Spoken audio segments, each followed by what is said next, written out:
अस्सलाम वालेकुम दोस्तों, मैं हूं रिजवान और आज हम बनाएंगे शादियों में खाई जाने वाली आलू बुखारे की मीठी चटनी।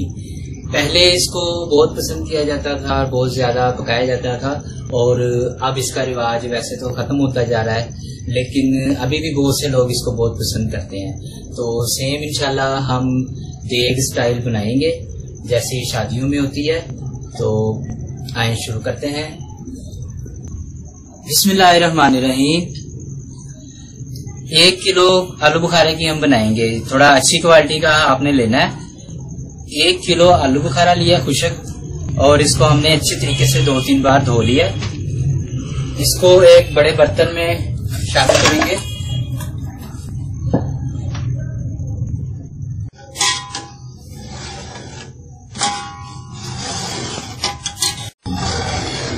करीब 3 लीटर पानी हमने इसमें शामिल किया है। तो अब हम इसको पकाएंगे। दरमियानी आंच पर हम इसको उबलने के लिए रख देंगे।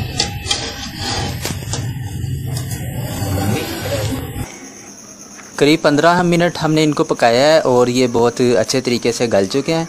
अब इसमें हम करीब 1.5 किलो चीनी शामिल करेंगे। अगर आपको कम मीठा पसंद है तो आप कम भी कर सकते हैं, ज़्यादा पसंद है तो थोड़ा ज़्यादा भी कर सकते हैं। और इसके साथ इसमें शामिल करेंगे 1/4 चम्मच नमक, 1/4 चम्मच पिसी हुई सूरख मिर्च, 1/4 चम्मच पिसी हुई काली मिर्चें, 1/4 चम्मच पिसा हुआ ज़ीरा और 1/4 चम्मच अजवाइन और 5-6 अदद सब्ज़ छोटी इलायची। अपनी पसंद के मुताबिक आप ये मसाले ज़्यादा भी कर सकते हैं। अक्सर लोग चटपटा भी करते हैं, थोड़ी मिर्चें वगैरह ज़्यादा भी डालते हैं। 1 चम्मच सिरका सफेद, ये इसको खराब होने से बचाता है। अब हम इसको दरमियानी आंच पर मजीद पकाएंगे। ये हमारे आलू बुखारे बहुत अच्छे तरीके से गल चुके हैं और घुल भी चुके हैं काफी हद तक।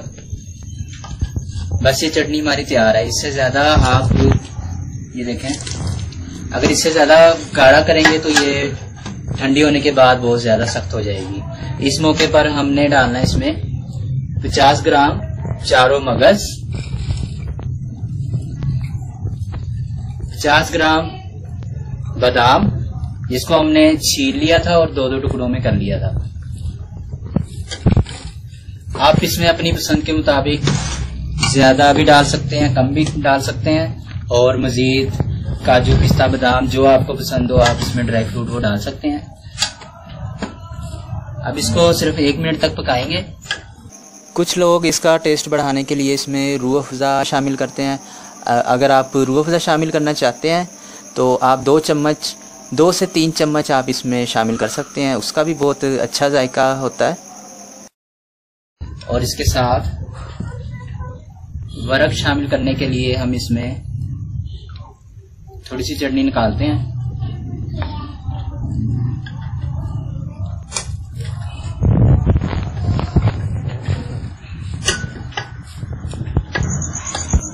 कुछ चांदी के वरक हैं हमारे पास, इस तरीके से आपने शामिल करने हैं।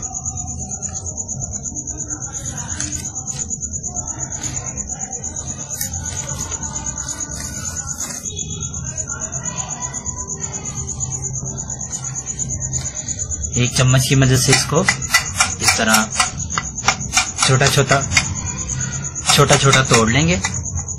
इस तरह हमने 15 अदद के करीब हम वरक शामिल करेंगे इसमें। आप चाहें तो कम भी कर सकते हैं, ज्यादा भी कर सकते हैं।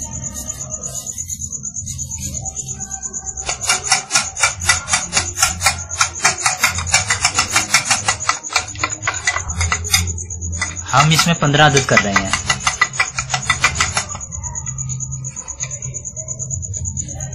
ये इसमें शामिल कर देंगे।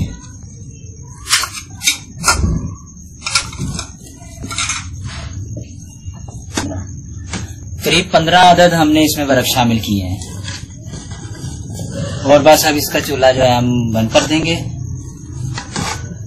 और इसको ठंडा होने के बाद हम इस्तेमाल कर सकते हैं।